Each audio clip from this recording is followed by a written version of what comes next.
Hello everyone, I am Dr. Pallavi Nayak, consultant in ENT Jayaprakash Hospital. Today we will discuss about black fungus.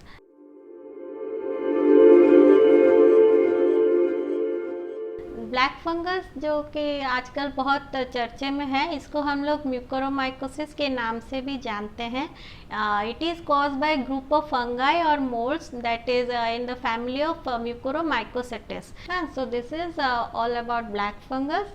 Then it is abundantly found in our environment, that is in soil, air, and most commonly it is found in soil, that is found in the dead decaying objects, compost paste, leaves, animal dungs, and when these are inhaled by us, जैसे हम लोग सांस में लेते हैं और ये हमारे सांस से हमारे अंदर जाता है, तो जो लोग ससेप्टेबल होते हैं उनको ये डिजीज़ होता है.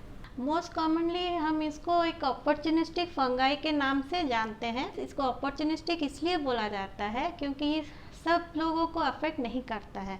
जनरली ये उन लोगों को अफेक्ट करता है जो कि बहुत पुराने डिजीज़ से सफ़र करते हैं, जैसे कि डायबिटीज़ मेलाइटिस होता है, जैसे शुगर बढ़ा हुआ होता है, लोग डायबिटीज़ से सफ़र करते हैं, या अनकंट्रोल्ड डायबिटीज़ मेलाइटिस होता है, या पेशेंट जो कि कैंसर से सफ़र करते हैं, कैंसर पेशेंट होते हैं जिनमें हमारा रेडियोथेरेपी या केमोथेरेपी चल रहा होता है, इन लोगों को अफेक्ट करता है.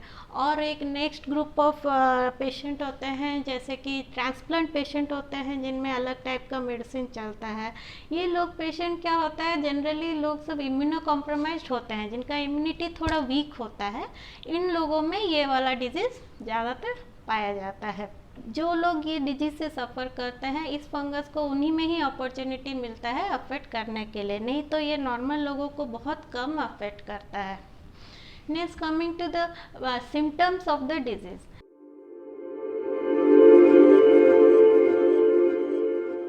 तो ये पेशेंट हमको कैसे प्रेजेंट करते हैं, जैसे कि हम लोग देखते हैं पेशेंट लोग का फेशियल स्वेलिंग होता है, या प्रोट्रूजन ऑफ आई बॉल होता है, जैसे आई बॉल सामने की तरफ हो जाता है, आंख बड़ा हो जाता है, फेस स्वेलिंग होता है, ब्लैकिश डिस्कलरेशन होता है, विजन प्रॉब्लम होता है, या आई बॉल का मूवमेंट प्रॉब्लम होता है.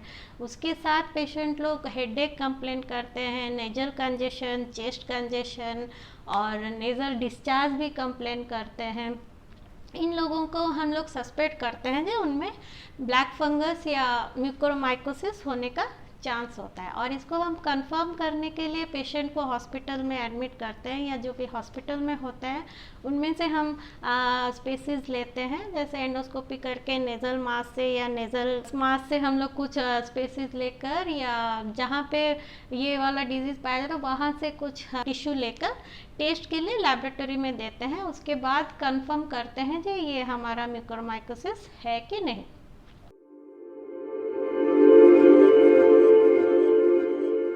उसके बाद हम लोग का ट्रीटमेंट के लिए, जनरली इन लोग का ट्रीटमेंट हम लोग का हॉस्पिटल एडमिशन के बाद ही होना बेटर होता है.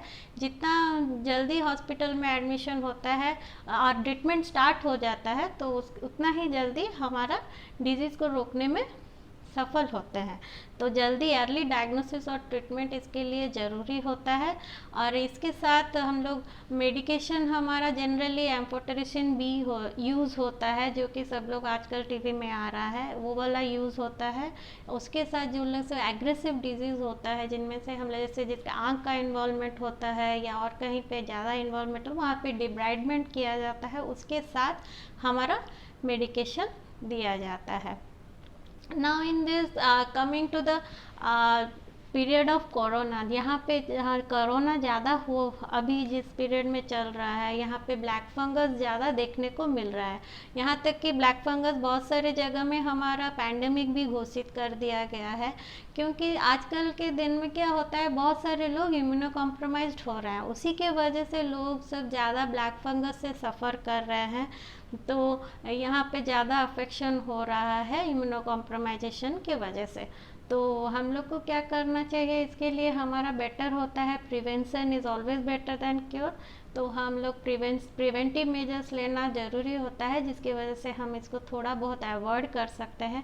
जैसे कि जो लोग पुराने डिजीज़ से सफ़र कर रहे होते हैं उन लोग को हम लोग रेगुलरली चेकअप कराना चाहिए, रेगुलर हॉस्पिटल में जाके डॉक्टर को दिखाना चाहिए, मेडिसिन हमेशा ठीक टाइम में ठीक डोज में रेगुलरली लेना चाहिए, डायबिटीज़ कंट्रोल में रखना पड़ता है, रखना चाहिए और प्रॉपर मेडिकेशन में रहना चाहिए।